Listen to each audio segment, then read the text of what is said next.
अज्ञानतिमिरान्धस्य ज्ञानाञ्जनशलाकया चक्षुरुन्मिलितं येन तस्मै श्रीगुरवे नमः।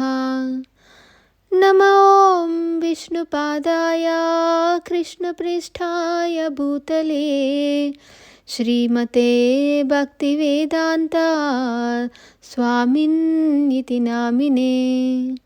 नमस्ते सारस्वते देवे गौरवाणी प्रचारिणे निर्विशेषा शून्यवादी पाश्चात्यदेशतारिणे।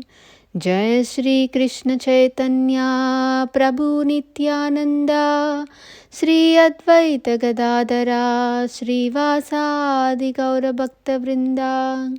नमो ब्रह्मण्यदेवाय गोब्राह्मणहिताय च जगद्दिताय कृष्णाय गोविन्दाय नमो नमः। हरे कृष्णा कृष्ण कृष्ण हरे हरे, हरे राम राम राम हरे हरे। श्रीभगवानुवाच ऊर्ध्वमूलम् अधः शाखम् अश्वत्थं प्राहुरव्ययम् छन्दांसि यस्य पर्णानि यस्तं वेद स वेदवेत्। अधश्चोर्ध्वं प्रसृतास्तस्य शाखा गुणा प्रवृद्धा विषया प्रवालाः। अधश्च मूलानि अनुसन्ततानि कर्मानुबन्धीनि मनुष्यलोके। न रूपमस्येह ततोपलभ्यते नान्तो न चादिर्न च सम्प्रतिष्ठा। अश्वत्थमेनं सुविरूढमूलम् असङ्गशस्त्रेण दृढेन चित्वा ततः पदं तत्परिमार्गितव्यं यस्मिन् गता न निवर्तन्ति भूयः।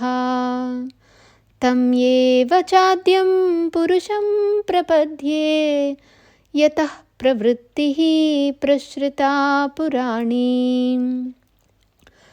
निर्माणमोहाजितसङ्गदोषा अध्यात्मनित्या विनिवृत्तकामाः।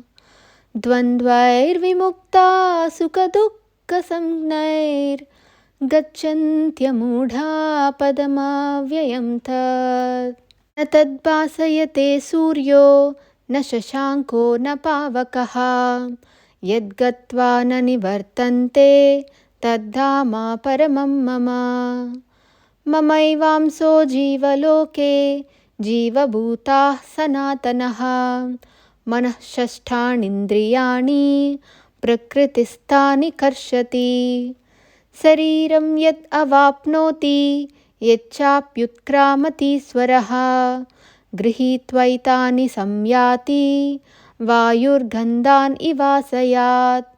स्तोत्रं चक्षुस्पर्शनं च रसनं घ्राणमेव च अधिष्ठाय मनश्चायं विषयान् उपसेवते। उत्क्रामन्तं स्थितं वापि भुञ्जानं वा गुणान्वितं विमूढानानुपश्यन्ति पश्यन्ति ज्ञानचक्षुषः।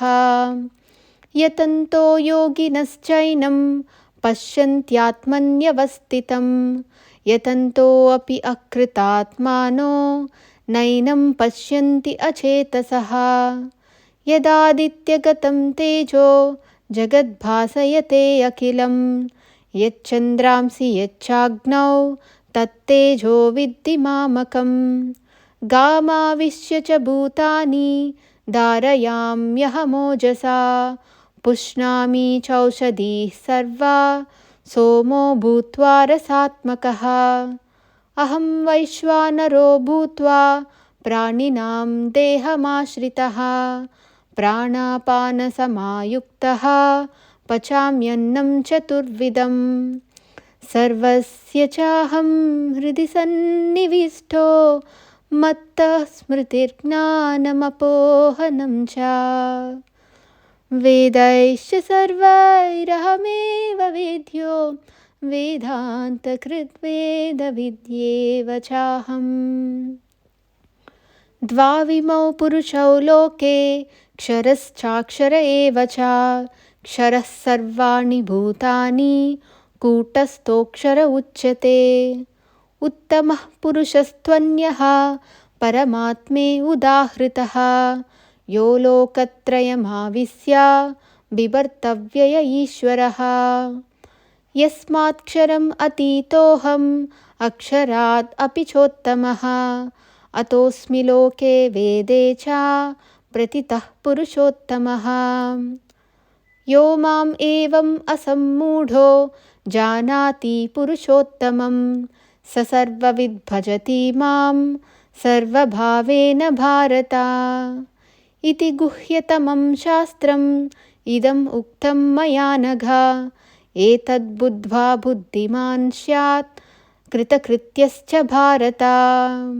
ॐ तत्सत् इति श्रीमद्भगवद्गीतासु उपनिषत्सु ब्रह्मविद्यायां योगशास्त्रे श्रीकृष्णार्जुनसंवादे पुरुषोत्तमयोगो नाम पञ्चदशोऽध्यायः।